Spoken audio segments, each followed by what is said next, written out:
third species counterpoint occurs when you pit the length of one note against four notes playing at the same time on the second melody. So this would be essentially equivalent to having the length of a whole note on one of the melodies, whereas the second melody has four notes, the length of a quarter note each, overall spanning the length of the whole note in the first melody. This is also known as a breve, playing alongside four crotchet notes. Let me show you an example of this. We have our third species over here, and you'll notice that we've got one note here spanning the length of two beats. This is known as a semi-breve. And then on our second melody, we have four notes, each spanning the length of an eighth note, half a beat. Together they have the same note length overall. However, this is over one note, whereas this is over four notes. This is third species counterpoint. We could also have had one note spanning the length of a bar pitted across against four notes, each spanning the length of a beat. That would also be known as third species counterpoint. Now, again, there are a few guidelines when you're composing music in third species counterpoint that you could follow.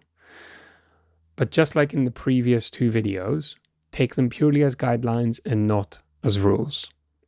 Some of them are quite familiar. I think you'll remember them from the past two videos as well. So first one is begin and end on a consonant interval. So we've began this on a consonant interval, but we haven't ended on a consonant interval.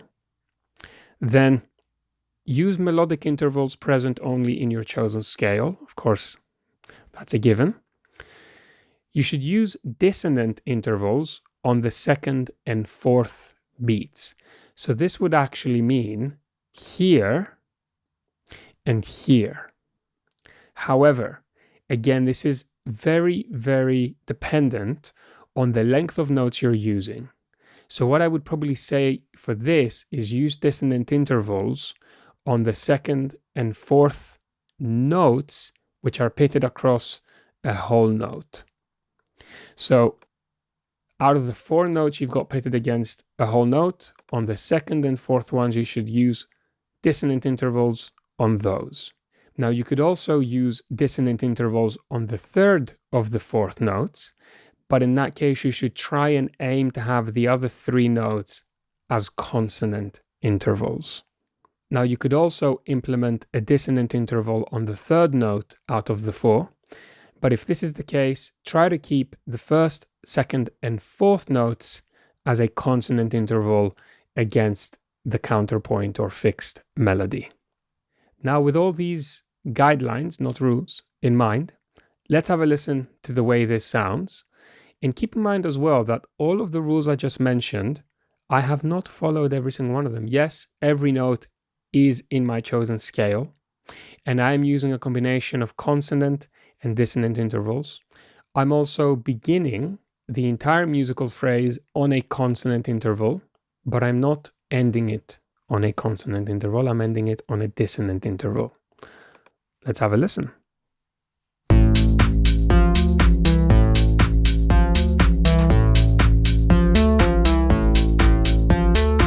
You heard how, again, this can create more interest because we're now combining a combination of third species counterpoint, varying motions. So here we're going oblique motion, and then here we've got contrary motion, and then from the E to the A, we've got similar motion. But we're also using first species counterpoint right here, and also here, and also here. And here we're using second species counterpoint. And we're combining all the different species of counterpoint and all the different types of motion. And yes, taking some of the rules of motion or the guidelines that we've spoken thus far to create something more complex and more unique, yet still consistent. And the nice thing is that because this is a 4-bar counterpoint melody, it can only ever get so complex because every 4 bars it will repeat. And this is actually quite useful to keep in mind when you're composing any kind of electronic music. Electronic music, especially house, EDM, techno, tends to be relatively repetitive. With that in mind, take what you've learned, try to apply it yourself, practice composing some counterpoint melodies and perhaps bass lines using first species, second species, and third species counterpoint, as well as the different types of motions, and then move on to the fourth video where we're going to cover fourth species counterpoint.